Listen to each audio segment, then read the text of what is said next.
జై శ్రీమన్నారాయణ. మనం ఇప్పుడు ఈ వీడియోలో కుంభరాశి నుంచి మీనరాశిలోకి శని ప్రవేశించినప్పుడు మిథున రాశి వారికి శని ఇచ్చే ఫలితాలు అనేవి తెలుసుకుందాం. అంటే అప్పటి వరకు 9వ స్థానంలో ఉన్న శని 10వ స్థానంలోకి వస్తున్నాడు. అంటే భాగ్యస్థానం నుంచి దశమ స్థానంలోకి, అంటే కర్మస్థానంలోకి, రాజ్యస్థానంలోకి వస్తున్నాడు. శని కర్మకారకుడు కాబట్టి కొంచెం ఇబ్బందులు అనేవి పెట్టడం అనేది జరుగుతుంది. అంటే పూర్తిగా ఇబ్బందులు అనేవి పెట్టడు. అయితే తన యొక్క దశమ భావాన్నే కాకుండా తాను వీక్షించే సప్తమ, దశమ, వ్యయ స్థానాల యొక్క ఫలితాలను కూడా ఇస్తాడు. అంటే ఆ భావాల్లో కూడా కొంచెం జాగ్రత్తలు అనేది మనం పాటిస్తూ ఉండాలి. అవేమిటి అంటే వృధాగా ప్రయాణాలు చేస్తూ ఉంటారు. ప్రయాణాలు చేయాల్సిన అవసరం అనేది ఏర్పడుతుంది. కొంచెం అనారోగ్య సమస్యలు కూడా ఏర్పడతాయి. అంటే 12వ స్థానాన్ని కూడా చూస్తున్నాడు కాబట్టి కొంచెం అనారోగ్య సమస్యలు కూడా ఏర్పడుతుంది.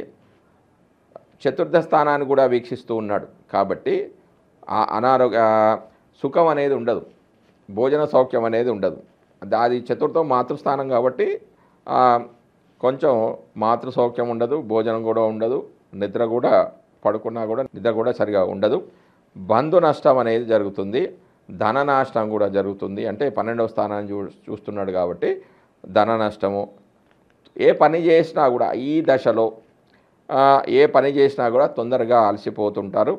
కలత్రానికి అనారోగ్య సమస్యలు ఏర్పడుతుంది. భార్య అయితే భర్తకు, భర్త అయితే భార్యకు అనారోగ్య సమస్యలు ఏర్పడే అవకాశం ఉంది. ప్రతిదానికి కొంచెం ఆందోళనకు, ఎక్సైట్మెంట్కి గురి అయ్యే అవకాశాలు కూడా ఉన్నాయి. వృత్తి వ్యాపారాల్లో కొంచెం ఆటంకాలు ఏర్పడే అవకాశం ఉంది. అంటే దశమ స్థానం అంటే వృత్తి వ్యాపార కర్మస్థానం కాబట్టి వృత్తి వ్యాపారాల్లో ఆటంకాలు అనేవి ఏర్పడుతూ ఉంటాయి. ఆదాయానికి మించిన ఖర్చులు ఉంటాయి. అంటే ఆదాయం అనేది సరిగా ఉండదు. అజీర్తి సమస్యలు అనేవి ఏర్పడుతూ ఉంటాయి. ఉపయోగం లేని పనులు చేస్తూ ఉంటారు. లాంటి ఫలితాలు కూడా జరిగే అవకాశం ఉంది. ఇక నక్షత్రాల వారిగా చూసుకుంటే మిథున రాశిలో ఉన్న నక్షత్రాలు ఏంటి? మృగశిరలోని 3, 4 పాదాలు, ఆరుద్ర నక్షత్రంలోని 1, 2, 3, 4 పాదాలు, పునర్వసులోని మొదటి 3 పాదాలు, అంటే 1, 2, 3 పాదాలు. ఇక మృగశిర నక్షత్రం వారికి ఇచ్చే శని మార్పడం వల్ల వచ్చే ఫలితాలు ఏంటంటే మంచి సుఖాలు కలుగుతాయి, అంటే సంతోషంగా ఉంటారు. ఆరుద్ర నక్షత్రం వారికి అన్నింటా విజయాన్ని సాధిస్తారు, అన్ని విషయాలు కూడా సాధిస్తారు, అనుకూలత అనేది ఉంటుంది. పునర్వసు నక్షత్రం వారికి మాత్రం అన్ని విధాలుగా కష్టాలు అనేవి ఉంటాయి. దీనికి ఈ మిథున రాశికి అధిపతి బుధుడు కాబట్టి బుధుడు శని వర్గానికే వస్తాడు కాబట్టి అంతగా పాప ఫలితాలు అనేవి ఉండవు.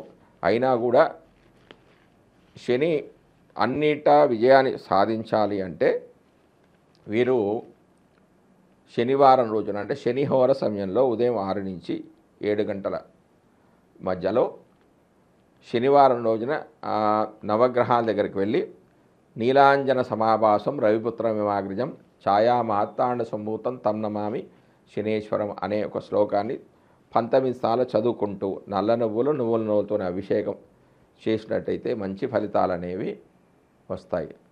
మరియు శని త్రయోదశి రోజున శని పూజ చేసుకున్న ఉత్తమ ఫలితాలు అనేవి వస్తాయి. మరియు అమావాస్య రోజున రావి చెట్టు చుట్టూ తిరుగుతూ ఆ దారంతో ఒక 11 కానీ 21 సార్లు కానీ దారం చుట్టూ తిరిగి దాన్ని మొదట్లో కొంచెం పసుపు నీళ్ళు కలిపి ఆ బొట్టు పెట్టుకున్నా కూడా మంచి ఫలితాలు వచ్చే అవకాశం అనేది ఉంది. దాంతోపాటుగా ఇందులో ఉన్న నక్షత్రాలు ఏంటి చెప్పాను కదా, మృగశిర, ఆరుద్ర, పునర్వసు నక్షత్రం అని. ఈ మృగశిర నక్షత్రం వాళ్ళు వీటితో పాటుగా శనికి సంబంధించిన రెమెడీలు చేసుకోవడంతో పాటుగా నక్షత్రానికి అధిపతి మృగశిర నక్షత్రానికి కుజుడు కాబట్టి కుజుడికి సంబంధించిన ధ్యాన శ్లోకాలు, ఆరుద్ర నక్షత్రానికి అధిపతి రాహు కాబట్టి రాహుకు సంబంధించిన ధ్యాన శ్లోకాలు, పునర్వసు నక్షత్రానికి అధిపతి గురువు కాబట్టి గురువు సంబంధించిన ధ్యాన శ్లోకాలు కూడా చేసుకున్నట్లయితే శని భగవానుడు మీ రాశి వారికి, ఈ నక్షత్ర వారికి మంచి ఫలితాలు ఇస్తాడు, శుభ ఫలితాలు ఇచ్చే అవకాశం అనేది ఉంది. చేస్తున్నారు. శని ఎప్పుడూ బాధలు పెడుతూనే ఉంటాడా? శుభాన్ని ఇవ్వడా? మంచిని ఇవ్వడా? అసలు శని దేన్ని సూచిస్తాడు, శని యొక్క కారకత్వాలు ఏంటి అనేది నేను మీకు వివరిస్తాను. ముందుగా శని గురించి. గ్రహాలలో మంద గ్రహం అంటే శని, అంటే 2.5 నెమ్మదిగా వెళ్ళే గ్రహం ఏంటంటే శని గ్రహం. నిదానంగా నడిచే గ్రహం ఏంటంటే శని గ్రహం. అతి వేగంగా నడిచేదంటే చంద్రుడు, అంటే 2.5 రోజులు, అంటే 2.5 రోజుల్లో మారుతూ ఉంటాడు చంద్రుడు. స్లో అంటే శని గ్రహం. గ్రహాలలో మందగ్రహం శని నెమ్మదిగా సంచరిస్తుంది. వేగంలో బుధుడు ఉంటే నెమ్మదితనంలో శని కనిపిస్తున్నాడు. శాంతిని ప్రశాంతతను కలిగించేవాడు శని. నెమ్మదితనంలో విశ్లేషణను తెలుసుకొని జీవన గమ్యంలో అంత్య వ్యవహారాల వరకు పరిశీలించగలిగేవాడు శని. సేవాతత్వం బాగా తెలుసుకొని పాటించేవాడు. ఈ తత్వాలు వ్యక్తులవే, గ్రహము ప్రేరణ మాత్రమే. సమాజంలోనూ సేవావృత్తులు అధికంగా ఉన్నాయి. ఉద్యోగాలన్నీ కూడా సేవ అంటే సర్వీస్ అనే పదంతో ముడిపెట్టినప్పటికీ నిజమైన సేవ చేసేవారు వీరంతా కూడా కాదు అనే అనిపిస్తుంది. శుభ్రం చేయడము శని యొక్క తత్వం.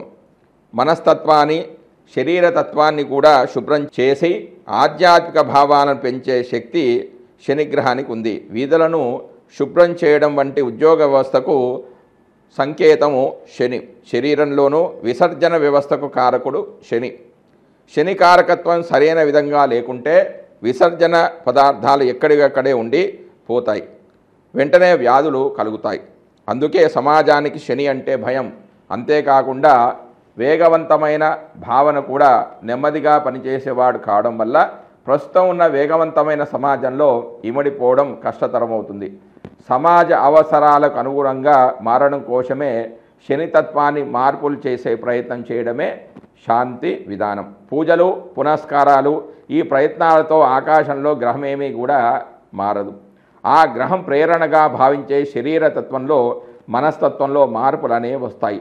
ఆ ప్రయత్నాలు తనను తాను తీర్చిదిద్దుకోవడంలో సహకరిస్తాయి. అందుకే జ్యోతిష్యం లోకంలో గణనీయమైన నయనస్థానాన్ని పొంది రాబోయే మంచి చెడులను చూడగలుగుతుంది, ఊహించగలుగుతుంది. శరీరంలో బద్ధకానికి అసలైన కారకుడు ఎవరంటే శని. వ్యాధులు మలబద్ధకంతో మొదలవుతాయి. వీటికి ప్రతీకగా జలాన్ని ఇవ్వడం ద్వారా కొంత మార్పు అనేది ఉంటుంది. వాయుతత్వ గ్రహం ఏంటంటే శని.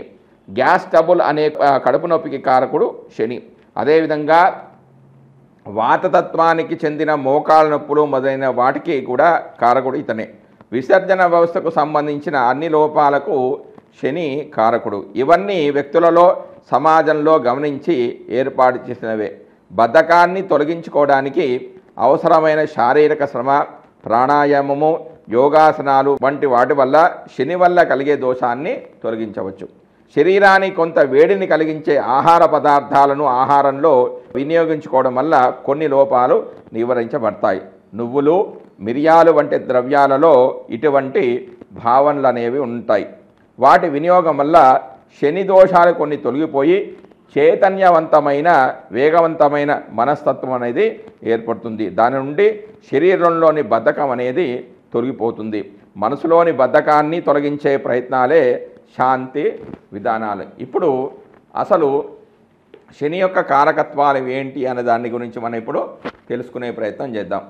శని కారకత్వాలు: ఆయుర్విపత్తి, పరవంచన శక్తి, మోహావ్యాధ నిధాన కారణ జీవనాన్ని, మాలిన్య వస్త్ర భయశీసక దుర్మతిత్వ శూద్రాలుయ విషయో భృతాకోర్క సునో అని భావమందిర్లోని 52వ శ్లోకంలో శని కారకత్వాల గురించి తెలియజేయడం జరిగింది. వీటి యొక్క అర్థం ఏంటంటే, ఆయువు, ఆపదలకు కారకుడు శని. ఇతరులను మోసం చేయడం, శక్తి వ్యామోహము, వాత సంబంధమైన అనారోగ్యాలు, మరణ కారణం, జీవనము, మలిన వస్త్రము, భయము, శీతము, చెడ్డ ఆలోచనలు, డిప్రెషన్సు, శూద్రుడు, దుండపోతు జనపదాలు, సేవక జనము శని కారకత్వంలోనివి. లోభం, మోహం, జాతి భ్రష్టత, రోగము, పేదరికము, అపవాదు, నీచజనాశ్రయము, వ్యవసాయము, ఇనుము, తగరము, కుధాన్యాలు, సన్యాసము, చిన్న కంకణము, కొర్రలు, ఆళ్ళు, మినుములు, నువ్వులు, ఉప్పు, నల్లని వస్తువులు, నూనెలు, మారక యుగం మొదలైనవి అన్నీ కూడా శనికారకత్వాలని ఉత్తర కాలామృతాది గ్రంథంలో చెప్పబడింది.